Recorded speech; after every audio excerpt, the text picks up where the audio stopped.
Daniel, What's up? I gotta say, I feel like it's just been banger after banger so far this year. Yeah, I think we've had some good books so far. I've really been enjoying this one. Yeah, I feel like I really like the start of 2024 for us a lot better than the start of 2023. Hmm. What was our third book in 2023? I can't remember all of a sudden. It was a book that you picked. Here, let me look. You think we'd know these things? I know we've only done one season. I know, We're right? already like, I don't remember anything anymore. Okay, Leviathan Wakes, and then we did The Stranger. Okay, The yeah. Stranger. Oh, okay. Oops. Well, it was a pretty short one. Well, welcome to the Sad Boys Book Club. My name is Dusty. And I'm Daniel. And this is not The Stranger by Albert Camus. This is Frankenstein by Mary Shelley, Part 2. Actually, what you mean to say is Frankenstein or the modern Prometheus. You think so? No, not really, but I just wanted to be pretentious. I think it's funny that that's how it's like when I look at the title page in my book, that's what it says: Frankenstein or the Modern Prometheus by Mary Shelley. Oh, okay. All fancy. I think that was the subtitle that it was published under. Back in the day when subtitles were a lot more popular, where they would be like a modern tale of tragedy or a pauper's request, stuff like that. Yeah. I mean, The Hobbit or There and Back Again. Yeah, exactly. That's the same sort of tradition there of naming convention. Yeah. So yeah, today we're covering Volume 2, or at least Volume 2 according to my copy. Which will the previous volume was the first four letters. Well, the four letters. There, as far as I'm aware, there aren't any more letters. But the four introductory letters, and then the first 8 chapters of the book. And now this second volume is the next 9 chapters of the book. And this covers Wow. Frankenstein's time back in Geneva with his family and his encounter with the monster. And man, I'm gonna level with you, dude. I think Volume 3 is gonna have a hard time beating Volume 2 as my favorite section of the book. Well, I think it has a chance. I mean, I wouldn't count it out. It definitely seems to be kind of like building to a pretty exciting climax here. Yeah, but yeah, Volume 2, like I said, it's 9 chapters long, and my book is each volume starts back over at chapter 1. I'm assuming yours just continues counting from like 9, 10, 11, 12 all the way up to 17. Yeah, Uh, that's what it's been. so for me, for my copy, chapter 3 through 8 was the monster story, and then like 1 and 2 was Frankenstein getting to the monster, and chapter 9 was Frankenstein leaving the monster and returning back to his home in Geneva. And man, I was so enthralled, and just I absolutely loved the monster story. I thought it was just a really really good section of the book. I think it was good. I think it's definitely one of the stronger sections of the book so far. Yeah, and I know it's basically kind of thrown in your face pretty hard. I'm pretty sure maybe my copy of the book has a direct passage from this book in it near the start. Before seeing that the monster was reading Paradise Lost itself, did you pick up on any of the Paradise Lost kind of like allegories so far? Oh, okay. Um, no, I've actually never read Paradise Lost. I haven't either, but like Frankenstein, I have explored it through the confines of literary analysis and essays. That's pretty cool. What is the story of Paradise Lost? It's one of the things I've always heard about, but I've never directly explored. It's basically the fall of Satan, the fall of Lucifer, and the other fallen angels down into the damnation of hell, and the corruption of Adam and Eve in the Garden of Eden. Okay. Well, they definitely picked up a lot of sort of like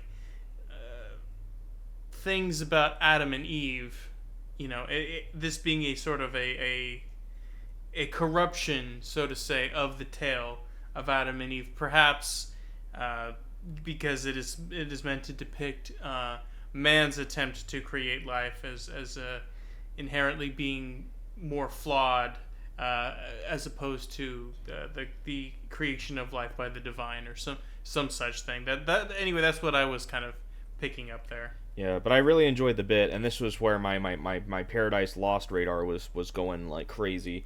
Was when he's talking to Frankenstein, and he's basically like, at first I saw, and I'm kind of jumping ahead here, I understand, but I just wanted to kind of talk about this real quick. When he's like, at first I saw myself as Adam, but then I realized that I might be more like Satan himself. A cast out and fallen angel.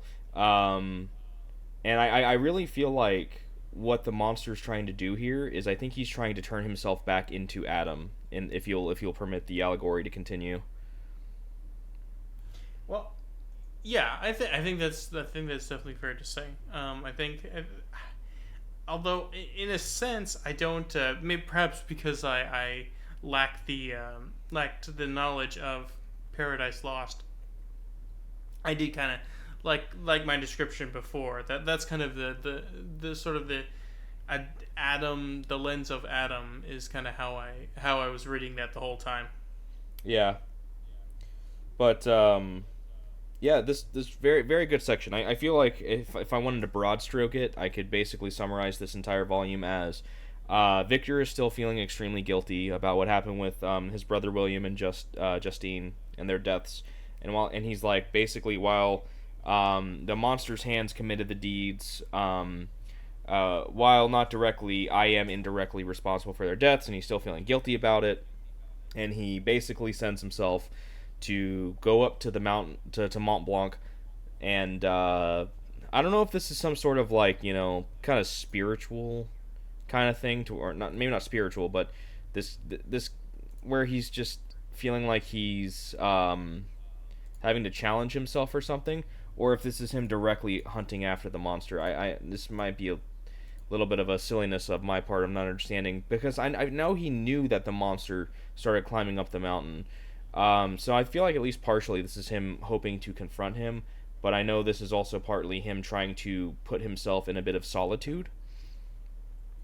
I think it's definitely, there may be a subconscious element, and of course I don't think the understanding of the subconscious was fully explored at this time. However, that doesn't mean it did not exist either. It's. I think that's kind of what's going on, though, is like, because he's sort of suffused in this sort of guilt and existential agony.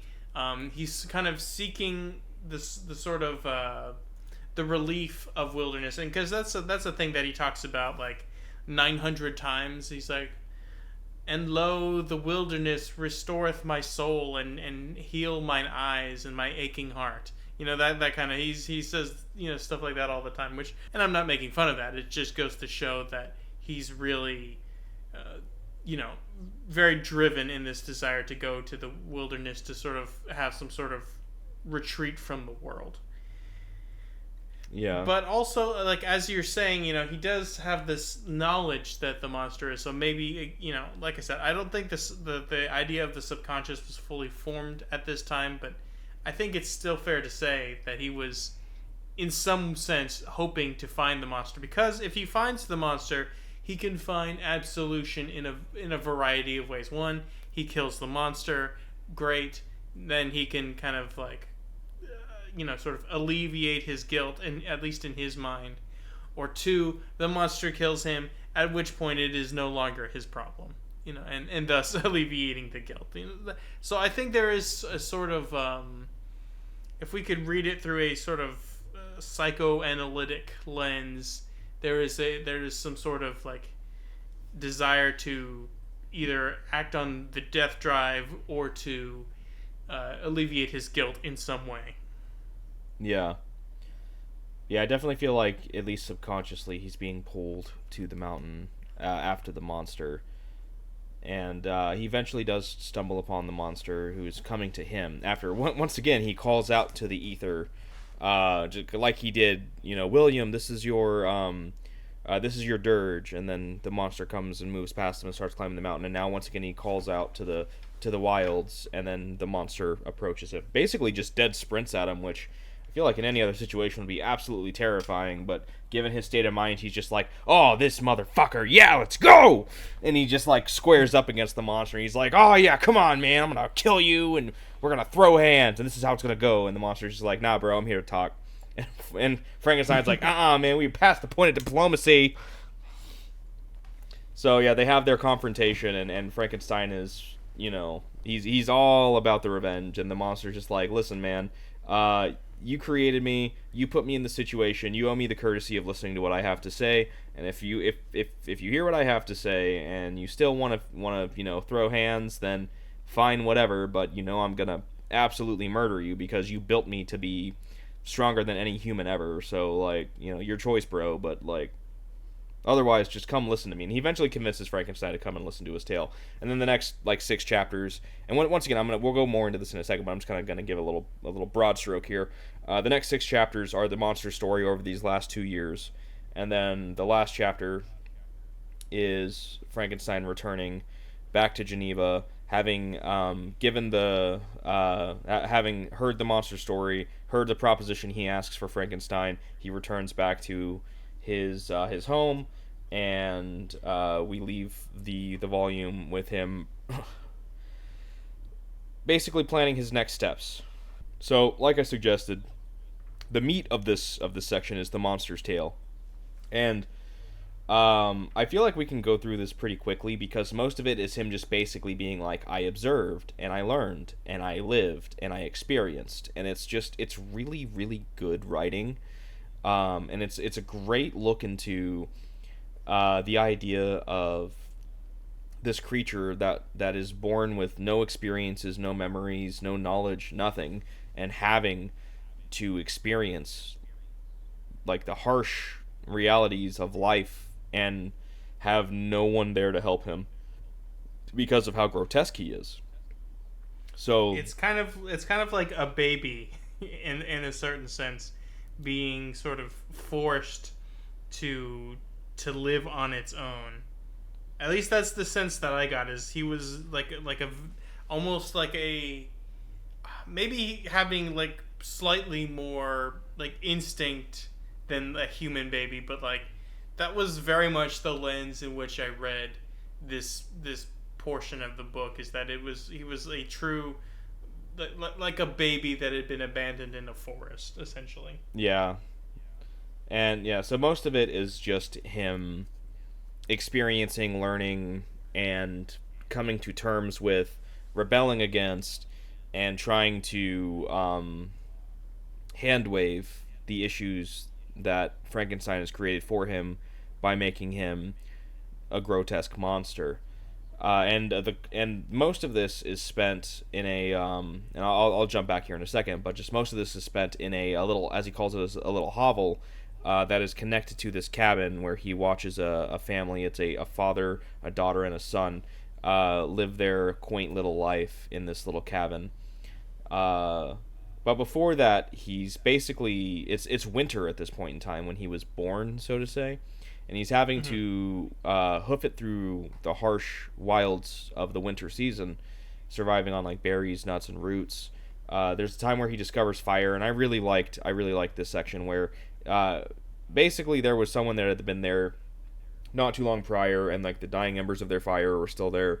So he finds a way to actually kindle the flame and bring it back to life. And so he starts to learn. He shoves his hands into the embers, learns that it hurts, so he's able to establish baby touching his hand on the stove. Yeah, basically, like, fire hurts, but it also provides warmth, and he learns how to put the wet logs next to it to dry them out, and then they'll catch fire and burn and create more warmth. So he has that, and I feel like that's a really great little moment of discovery that they do. And then he eventually he learns about his grotesqueries by encountering humans and them attacking him or running away or screaming or whatever. So that's how he kind of learns that humanity is not necessarily going to help him out at all. So that causes him to eventually hide in this little hovel, and there he learns that he's basically sharing a space with this family, and he begins to watch them over the course of, it's like basically like a year and a half.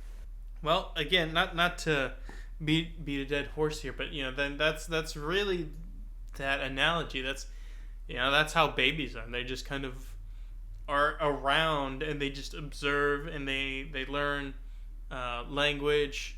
They learn a sort of like semiotic sort of understanding. They learn what symbols are. Not always in the most literal sense, but they learn to know. They learn to associate things with concepts, and that's very much what is being described here, as the monster is kind of like curled up in this little hidden space, and observes the family.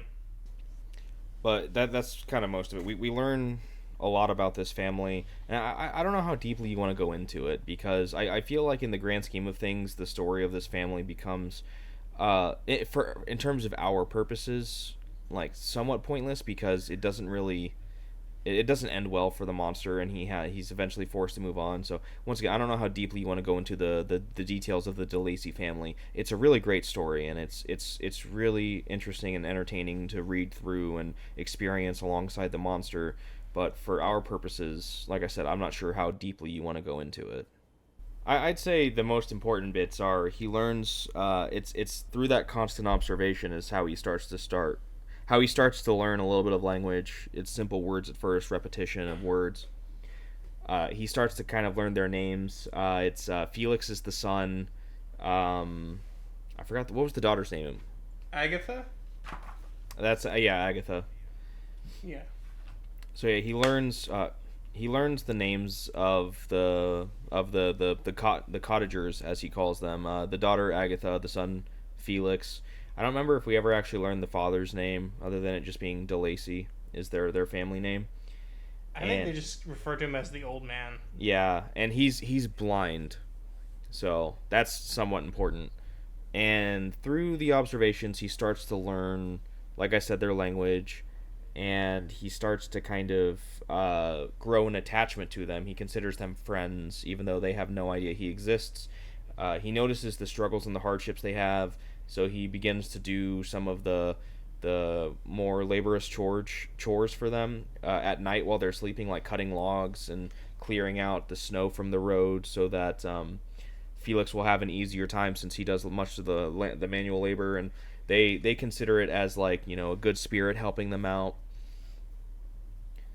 And but he notices a deep sadness in Felix, and he realizes once they get a visitor, it's this woman named Safi, that kind of brightens him up. And it turns out we learn that she's basically his promised bride that was taken from him by her father. It's kind of this whole ordeal. It's they used to be a wealthy family in Paris, and they lost all their fortune because of this Turkish merchant that they kind of fell in with, that was arrested, and Felix broke him out of prison, and the merchant promised him his daughter's hand because he saw that as his way of getting out. But he was just kind of telling Felix what he wanted to hear in order to get his help. So he eventually betrayed Felix, and the Parisian police imprisoned the old man DeLacy and Agatha because they learned of Felix's crime. So Felix came and gave himself up, and the Turkish dude's just like, sweet, awesome, that takes care of that for me. And they end up losing their wealth and getting exiled, and that's why they're here in this region, living in squalor. And so Felix thought that his bride to be was taken from him forever, but her, on the other hand, while she learned of her father's treachery and whatnot, despite not knowing a single word of French, they communicated basically non-verbally. She devised a plan of her own to eventually find her way to Felix and learning about where they were after their exile, and she makes her way to him. And so they start living together, and Agatha starts teaching her how to speak French, and that's how the monster truly learns how to read and write and speak French. That's how he gets a lot of his knowledge, his literary knowledge. So there's another thing that I never would have guessed about Frankenstein, that Frankenstein's monster spoke French. Yeah, right. Again, totally omitted from the movie. Yeah. All of this, I meant that as a joke, but as I reflect on it, all of this is omitted from the movie as far as I know. As far as I'm aware, the movie is basically just like, I've created the monster. Oh no, the monster's gone bad. The villagers are pissed off. Ah, we must take out the monster. Okay, problem solved. Doesn't like the monster try to save a child or something? And then, in the movie, I have no idea. The villagers think like he was trying to kill the child. I don't know. It's anyway. We don't need to go into that, especially if we don't know fully what we're talking about. But it just all that to say, this is it's just I'm just always struck by how little resemblance this has to the movie, or even to just like the what is filtered through popular culture about this book. Yeah, it's kind of crazy how bad Hollywood bastardized Frankenstein, and how most people associate Mary Shelley's Frankenstein is to a Hollywood movie from the 1930s, and not to her actual novel. Frankenstein woke. Yeah. But yeah, so that's how he learns how to be literate, and eventually he finds and I don't know if this is just dropped accidentally or left intentionally for the quote unquote good spirit, but he finds a satchel that's full of it's like 3 books, and he takes them and he starts reading them, and it's just a big treat for him, because this starts to give him a little more like worldly knowledge, for lack of a better term, and a little bit of religious knowledge, because one of them is Paradise Lost. I forgot what the other 2 were. I think one of them was called Life or something like that, or maybe Life is in the title. Let me flip back. I can look. Okay. The volumes. Okay, so here are the 3 books. The Sorrows of Werther, which I don't think is really. I don't think anybody knows what that is anymore. I sure Plutarch's Lives, which is a history by Plutarch of the early Roman Republic, and then Paradise Lost. So yeah, and he reads through all of those, and he's most enthralled by Paradise Lost. I think because he, as he suggests to Frankenstein, he sees a lot of his situation in that book. And because it was probably the only one that was that interesting. I mean, he liked all 3. Get at me, Rome Bros. But yeah, he wants to eventually talk to and interact with this family, because he feels like because they're such a kind family, and they look out for each other, and they look out for any travelers that might come upon them on the road, surely he will be able to win them over despite his looks. And after he spends a couple of months after he comes up with this plan basically working up the courage. The excuse he gives himself is, each day I wait is another day spent learning and getting better at, for lack of a better term, being human. But finally he finds the perfect opportunity where all the kids go out on a walk to, I don't know, God knows where, but they're going to be gone for a time, and the old man's left by himself. And since the old man is blind, he knows that appearance isn't going to be an issue. He can talk to the old man somewhat candidly and not have to worry about an initial reaction based on his looks. So he goes in. His grim visage. Yeah, so he goes, he knocks on the door, and the old man welcomes him. He's like, oh, yeah, hey, you're welcome to, eat or whatever. And he's like, no, I just all I ask for is rest and warmth. And he sits by the fire and talks to the old man. Kind of plays the whole, like, as best as he can equivalent of, a friend of mine wants to know kind of thing, where it's like, it's you, but you're saying, oh yeah, a friend of mine. But instead of that, it's oh yes, I'm trying to meet some friends of mine, but he's actually trying to meet them. And he basically just kind of, in as pretty of a way as he can, explains that he has these friends that he wants to be with and help alleviate his loneliness, but he's afraid that his monstrosities that he feels wrongfully persecuted over will stop them from doing so. And the old man is somewhat ingratiated to him, and he's like super nice, and he's like, truly you are the first kind human I've ever met. And he realizes, because he hears the kids starting to come back, that the time is basically now. He's kind of stuck in this, so he like kneels down and he grabs the old man's feet and he's like, "You are the friends, please. I'm coming to ingratiate myself to you." But at that point in time, they enter. They see what they think is a monster holding on to the legs of their father, and so the women faint. Felix attacks him and causes him to flee back. He's able to make it into the hovel without them noticing. And then he goes out into the forest and has a monstrous breakdown where he's like howling and like, "Oh, humanity sucks. Ah, damn them all. Ooh." And the next day he kind of recomposes himself and he's like, "Oh, but hey, the old man, he's pretty cool, and maybe he can talk to them and be like, hey, yo, this ain't what you think it is." So he just kind of waits until night, goes back into the hovel. The next morning, they're all gone, and Felix comes by and he's talking to the landlord basically, and he's just like, he's basically just like, "Listen, man, I need to give you some exposition inside this house. My father's not safe here. Something tried to kill him, so we're leaving. We'll pay you your rent or whatever, but no, we're gone. Bye." And so the monster loses that one thread of humanity, that one thread to humanity that he was clinging to for the last year and a half or so. So he burns the cabin down and starts. At some point in time, I think it was during the night. No. It was during that year and a half. It was before he had the encounter with the old man. He finds in his pocket that from the clothing that he put on from the lab in Frankenstein's lab, he finds a bit of Frankenstein's diaries, like his lab notes, and he learns the true nature of what he is and who his creator is. And so there's a lot of resentment he feels because of that. And he knows that from those notes that Frankenstein is from Geneva, and I think at some point he procures a map, and he's like, "I'm going to go to Geneva and I'm going to try and find Frankenstein." And so then after he burns that cottage down, he starts the trip to Geneva, and he's like only travels by night except for one day during the spring. It's like particularly nice and it's a heavily wooded area, so he decides to travel during the day, and he hears a little girl being, I'm assuming it's like she's like playing with her father and they're like chasing each other and whatever, and she falls into the river and the current's too strong, so he dives in and he saves her, and he's trying to resuscitate her, but at that point the man comes through and sees a monster and pushes him away, takes his daughter, runs away, and for some reason the monster's just like, "You know what, I'm going to give chase." Not really sure why, but he does. So the man turns around and shoots him in the shoulder.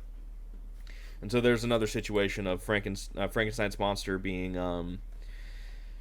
spurned by humanity once again. Yeah, and so he spends a couple weeks healing, eventually makes his way to Geneva, and is hiding as he sees a little boy coming around the area that he's hiding in, and he thinks, "Oh, okay, so this is a young boy. Maybe for like one last ditch effort, this boy hasn't grown to become jaded, or he still has innocence. Maybe he'll see me and give me a chance, and will be able to help me." The kid says, no uggos. Yeah, basically. He's like, "You're ugly and monstrous." he's like, "I'm gonna get my daddy." And I love how his plan originally is, "I'm going to try and make this kid like me." And then when the kid's like, "My daddy will stop you," his response is, "You're never going to see your dad again. Come with me." It's like, wow, what a great way to ingratiate yourself to a child, is basically saying, "No, you'll never see your dad again."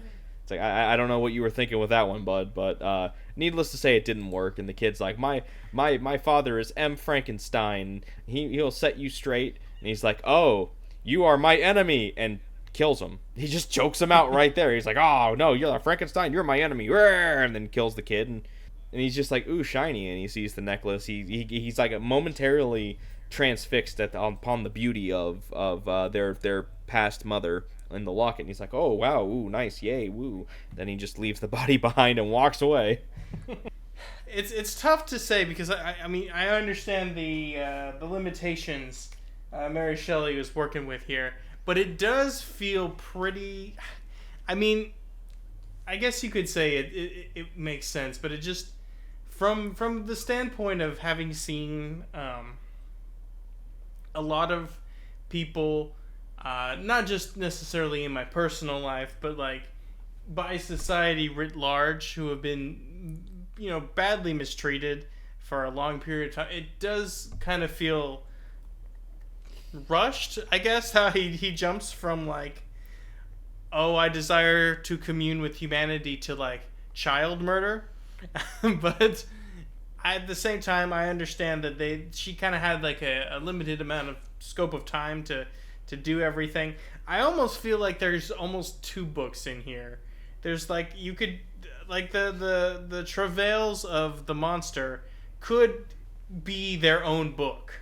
It feels Yeah. like we got, there was like two books, and they were kind of like edited together almost, and like this was from the other book.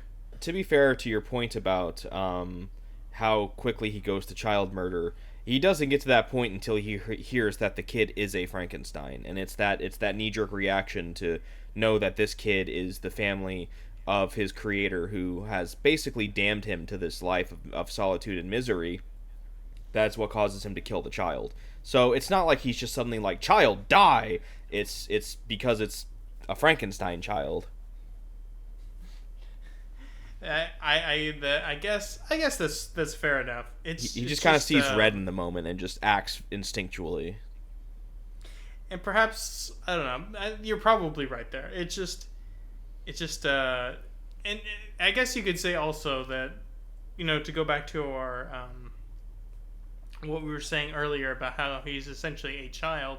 He never really received a lot of like moral instruction per se, because he was essentially isolated. So I guess that's fair enough.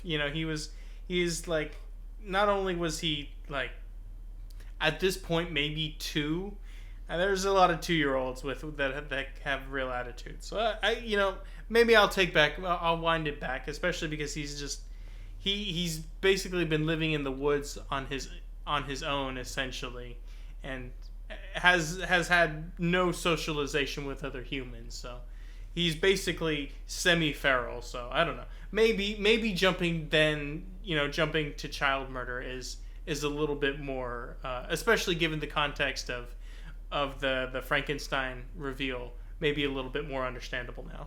Yeah, and this might be a ridiculous thing to say, given the enormity of murdering a child is in and of itself.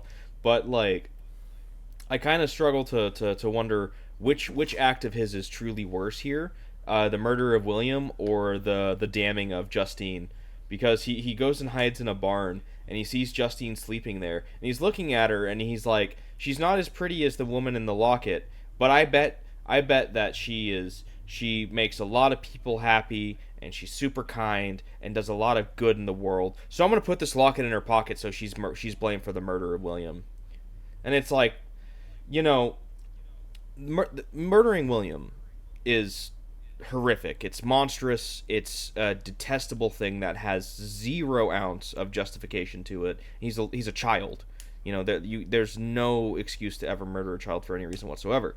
But like, and I'm not trying to say, but if you look at it this way, but it's kind of one of those things to where it's like, you could say that he kind of lost control and let the rage he felt from Victor Frankenstein, which is justified, I'd argue. His anger towards Victor Frankenstein is justified.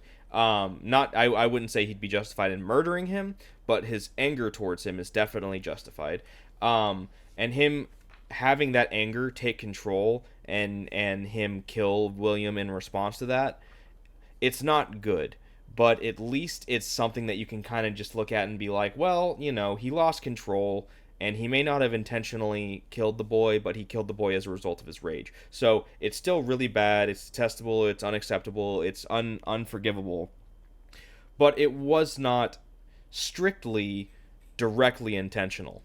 What he does to Justine is 100% intentional. He knows full well she's going to be blamed for William's murder and is going to die for it, and he willingly accepts that he has killed this woman by doing so. So like, while William was like his Was William his first kill? I don't remember if he killed someone before meeting the family. He didn't, did he? I don't think so. So yeah, if I remember correctly, William is his first actual kill. And so while William is his first kill, it's an emotional, like in the moment and possibly unintentional kill, whereas Justine is a very calculated, intentional, like I am doing this with a purpose kill. And that's why I say I'm not sure if I can say one way or the other which of his murders are worse in this point. To your point about the sort of intentionality of the killings, I think that is true. I mean, at least within the American legal system, which I don't even get me started about the multitude of flaws. But I do think it does kind of accurately capture things, like in the case of murder, the different degrees. There's, you have all the way from like involuntary manslaughter, voluntary manslaughter, second and first degree murder. That each sort of delineate a certain set of circumstances. It's things like, I'm not a jurist, so I'm not going to, or a lawyer of any kind, so I couldn't exactly say, but just based on skimming a Wikipedia article while I'm talking about this does kind of seem more in the sort of crime of passion, voluntary manslaughter thing, although that would probably be bumped up because of the circumstances of it involving a child, which, fair enough. But pinning the evidence on Justine, knowing full well that it would result in her death, is definitely first degree murder, where it is, willful, premeditated, and with malice aforethought. So yeah, I mean, it's basically arguing which 25 to life sentence is worse than the other. Yeah, or in this time period, and where, depending on where you live in Texas, or let me try that again, or depending on where you live in the United States, probably still you're gonna get capital punishment for that. Yeah. Which death penalty crime is worse than the other? Well, they're both real bad. But, like, gee, if I had to really, like, compare the two. So, yeah, that's kind of the end of his tale. Because, everything after that we know. Because he encounters Victor on Victor's way back to Geneva. And then he's basically living up in Mont Blanc until Victor finds him. And so that ends his tale. And he's like, yeah, so anyways, here's my proposition to you. Create a woman for me so that I'm not lonely, and we'll go to South America. We'll leave humanity behind and we'll live in our solitude, but that way I'll at least have someone who I can basically like commiserate with, because right now I've got no one. If you make a woman for me, at least I'll have someone and I won't need anything else. And Frankenstein, of course, is just like, no, I'm good. And the monster's just like, yeah, but like, you owe me, bro. And he's like, yeah, I owe you, but, like, no. And the monster's like, come on, dude, you, like, really owe me. And Frankenstein's like, alright, fine, sure. Okay, I'll make you a bride. And the monster's Build like, woman, please. Yeah, the monster's like, sick! And then leaves the room before Frankenstein can change his mind again. Good move, by the way. Yeah. Once you get the answer you're looking for, you gotta get out of there. He's like, alright, no take-backs, bye! And so then Victor makes his way back to Geneva, basically in a state of stupor of just, oh god, what have I agreed to? Oh god, what do I do? This kind of sucks, and that's our story so far. Yeah, I'm kind of curious. I think so. There's also some slight things about the monster that kind of get revealed. The monster is essentially can live on a vegetarian diet, which is kind of interesting. The monster requires apparently very little sustenance, and I'm not saying that vegetarians get little, you know what I mean. But he survives basically on roots and berries. Exactly. He is literally foraging for roots and acorns and stuff, which, it can be hard going, I would say, at the very least. So that was part of his rationale about, I can go to South America, which I guess I suppose at the time when this was being written in like the early 1800s, South America was, you know, various parts of it were a lot more remote. So he is essentially asking for choosing exile over some sort of death if we're going to continue with this sort of like legal framework of having a legal analytical framework of Frankenstein and his crimes, or I guess the monster of Frankenstein and his crimes. Which here's my question: how is he going to get from Switzerland to South America? That's exactly what I was going to follow that up with. It's okay. I was to be honest, I was kind of like, okay, maybe I could see how this might work. Maybe that's actually the move. Maybe send him to South America. He can like live in the Andes Mountains, you know, chill out with some goats and all that. And then as you were talking about that, I was like, but how does he actually get there? Is he gonna like swim? I mean, the way he's running, I wouldn't put it out of entirely out of possibility. I just picture him like going like Michael Phelps, but a speedboat mode. You know, just jumps into the Atlantic Ocean and just. You know, in that scene from The Incredibles after their plane gets blown up and Elastigirl turns into the sailboat and Dash is like kicking out behind the boat and they basically turn into a human speedboat. You know what? If you got two Frankensteins going, I bet you could do something like that. Yeah, one of them's gonna be the boat and the other one's gonna be Dash, and they're just gonna kick their way across the Atlantic Ocean. I'm picturing Frankenstein looking like a yellow Blanca from Street Fighter. Yeah. So like that visual is very funny to me.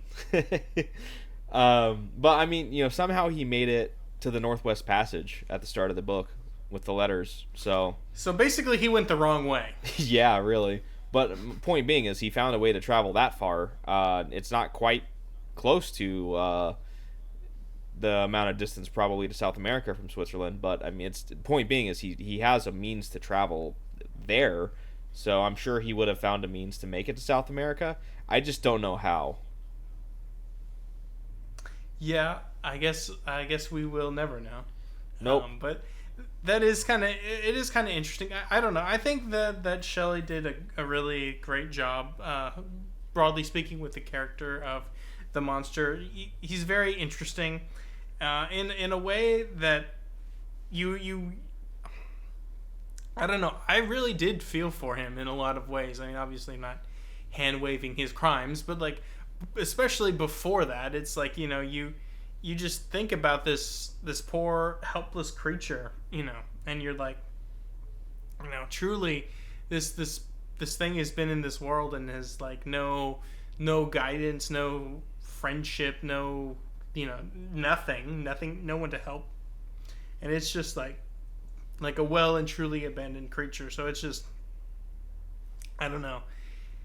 It's just really sad, you know. It's just it's the way that she writes that portion. It's very touching, and you just, when you're reading the especially the portion where he's like observing the people living in the cottage, it's like you're watching it and you know essentially what's going to happen. Even if in like in our case where I guess it kind of does spoil it for you somewhat, but because you know he later goes on to murder the child. But even though you know that, you're nonetheless, there's a part of you that's just like really hoping that he's able to, you know, make it work and be like the weird, creepy looking uncle that lives with them on their farm, and they could, you know, just have a happy, relatively peaceful existence.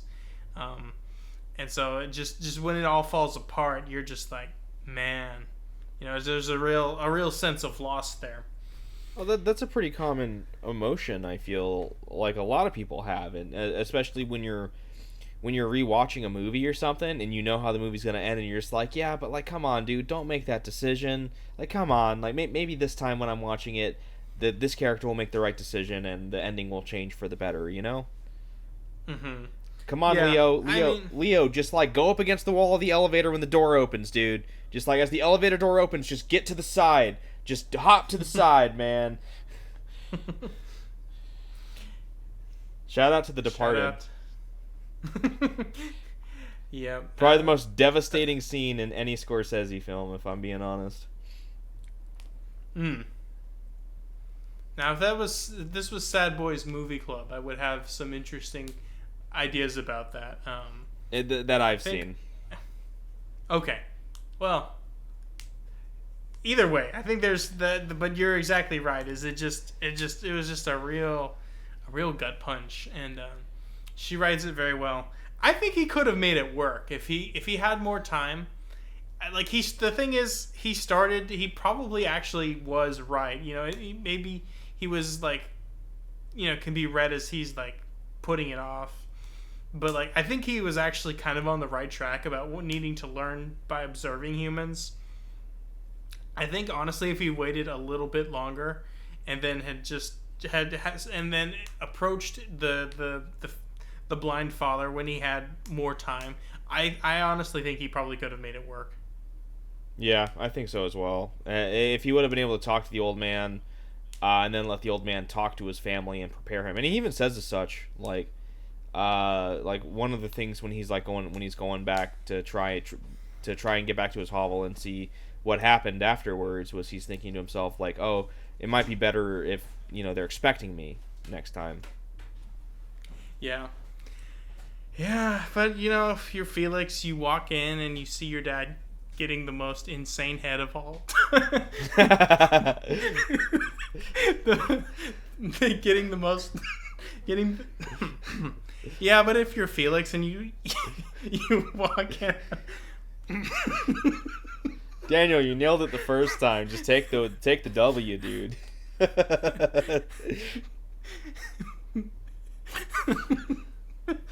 Okay. It's like the most monstrous bro job of all time. Yeah. It's not gay if it's an abomination. So you're.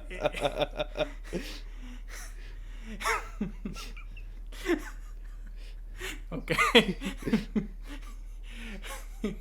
But yeah, I mean, you walk in and if you're Felix and you see that happening, and you're just astonished and you're freaked out. I guess you're gonna have that reaction, but it's just it's just very sad, I think Felix could have been talked into it too, given how like nice, how like a good guy he is. Like he's trying to bust a guy out of prison who was wrongly convicted, which she kind of like undercuts that the Turkish guy was wrongly convicted by making the Turkish guy kind of like, well, there's a like kind of like try to back out of his deal with Felix. Although I guess you could talk about he backed out of the deal to promise his daughter to marry him, which you could argue is a bad thing, but he backed out of it for the wrong reason. Yeah, if that makes sense. Yeah. Do you think afterwards the monster looked into the dead eyes of the old man and said, "No homo, sapien"?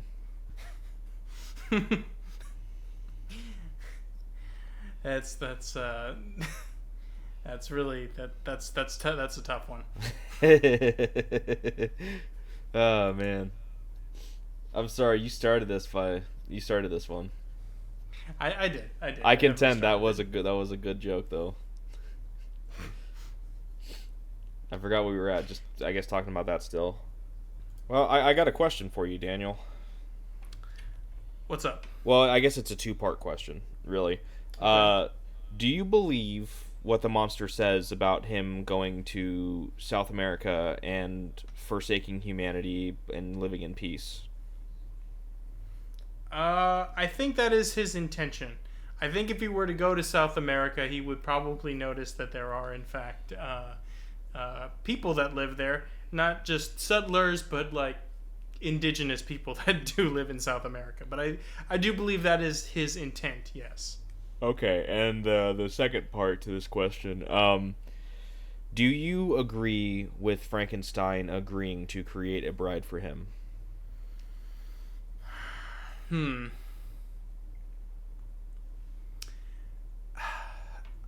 I don't know. I think he needed a little bit more context. Like this needed to be fleshed out before he agreed to anything. I don't think the monster has the capability of deceit that I've seen. I think Frankenstein does actually owe him something. I think because I mean it's nakedly obvious that his his not only did he create this problem in the first place, the problem of existence for this monster, he also rejected him, which and basically left him to go feral. So yes, I do believe that he has some sort of responsibility in fixing the problem. But the thing is about providing the partner, this Eve to this human created Adam. It's difficult to say because it's just like how is this actually going to work? It just feels like it can't work. Just like, how are they going to get to South America? How are they going to, truly avoid all humanity for the rest of their lives? I don't know how long a Frankenstein lives. It's tough. I want to say that I believe the monster and that creating the bride would help, but it's just like it feels very much like the creation of the monster itself. It just feels like it's very slapdash and not enough thought is being given into what are we actually doing here. Yeah. Yeah. I don't know. I think it's impossible to truly discern the real intentions of the monster or the what will happen if he does create this bride for him. I don't know, because it's like he's not wrong in saying it's kind of one of those things where it's like he's right. Frankenstein owes him. He deserves to at least get some semblance of compassion from his creator, because Frankenstein is responsible for all of this. But like Frankenstein's also right in saying that if I make another one of you, then now that's you're basically unstoppable as it is. Now it'd be two of you out in the world. Like, could he realistically? If this goes bad, then Frankenstein has basically willingly allowed, like, the first time was done out of ignorance. He didn't realize what he was creating until after he created it. But this time he's going into it willingly and knowledgeably. So like, I would slightly dispute that he didn't know what he was doing, because he was making the dude huge and jacked, and he's like, oh no, the huge jacked monster that I created is really strong. Oh no. It's just like, yeah. But if he would have been there for the monster and treated it with compassion and humanity, then his brother would still be alive, Justine would still be alive, and this big, intimidating, monstrous-looking creature would basically be a big friendly giant. Yeah. So like, yeah, he didn't know what he was doing, and yeah, he was making this big, gigantic, monstrous creature, but the onus was on him to direct him, to teach him, and he failed at that, and that's why all of this tragedy has happened. So like, that's why I'm saying that Frankenstein went into this, he was pretty ignorant the first time around, but now knowing what he knows, it's like, can you really justify taking that risk of creating another one? Well, and there's other risks too. It's like, okay, so this Frankenstein turned out like he would have been good probably if he had some sort of moral guidance and like a father figure, so to say, in his creator. I don't think the monster is capable of deceit that I've seen. Maybe I'm gonna wind up with egg on my face later, but like I think the monster is being pretty straightforward. But at the same time, is that just the nature of this monster? Can we really say with any certainty what the nature of another Frankenstein is going to be? I think there's that danger too. And also there's the danger of, and maybe this is just not not really as big a deal because this was written in the past, at least to the people that were creating and maybe reading this book. But there's also a sort of pretty weird and not great implication of like, I'm going to create another living being explicitly for the purpose of being a mate for this other being. That there's a sort of like weird sort of paternalism, and then taking away the of the agency of this other creature. So there's like, this is a very layered situation. I don't know. It's tough. It's like, okay, how about, would you settle for like a weird, really big like zombie dog thing? Maybe we could do like a Cerberus situation, and that could be your companion. That might be worse because like dogs are agile and strong and fast and and tough. So like Okay, maybe... we'll do a Cerberus Chihuahua. So a Cerberus Chihuahua would probably be what the size of a, comparatively speaking, it'd be scaled up to the size of, we'll be generous and say it's a 33% increase in size, going off the average human being 6 foot and the monster being 8 feet. So a 33% larger Chihuahua would probably be closer to the size of like a Corgi, you'd think, right? Yeah. Think about the damage a Corgi-sized monster Chihuahua could do. Not that bad though. Like way less than like a second Frankenstein. And also, it's less weird. It's we're out of the sort of like the creation of a suborning a sentient creature as a mate kind of situation. Now we have like the companionship thing. Maybe you could like slip a little human brain in so it could learn to talk. I don't know. I mean, I'm just spitballing here. I think the creation of a bride of Frankenstein, if you will, is a dubious proposition. I'm just trying to find the room for compromise here. Yeah, I'm a Frankenstein centrist. I honestly think the safest solution. The safest solution was to actually take responsibility for your creation in the first place. But then like we kind of get to the question of, so this monster is alive. It is a sentient being. So like would it and I think we can safely say yes to this question, but would it be murder to destroy it? Yeah. But would that murder be justified? Would that murder be in the best intentions of humanity?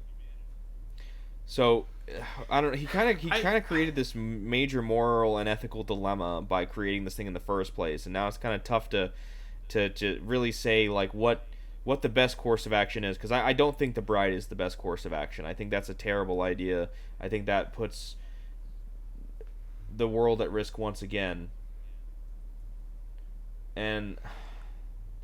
But okay, so what was Frankenstein going to school for? Let's game this out. What was he going to school for? Chemistry, philosophy, and mathematics. Okay, here's your win. He becomes a doctor, moves to some small town in the Alps, and is like, "Hello, I practice medicine. I am the doctor. I am Frankenstein." And then he can like live just a little bit outside of town. Then he could like build like a little bunker for the Frankenstein to live in, and then he could be like, they could live together as like, like I have like a weird father and son, but like I'm also giving you your own space kind of dynamic. And he could be like, oh, you can go wander the mountains and contemplate things, and like, I think that's the move. I mean, unless he can come up with a better way to get him to South America, I think he really, because again, the monster is like 2. I mean, so I think, obviously the creature is a lot smarter than a human 2-year-old, but it is still very temperamental and very like, I don't know. I feel like jumping right to build a wife and then like hope it gets to South America just doesn't seem. I think that there's room for that. Like he should have tried to talk this through with the monster to see like, okay, how are you going to get to South America? How are you going? All these things but it just feels like just didn't know what to say. So he's like, yeah, I can do that. Yeah. Yeah.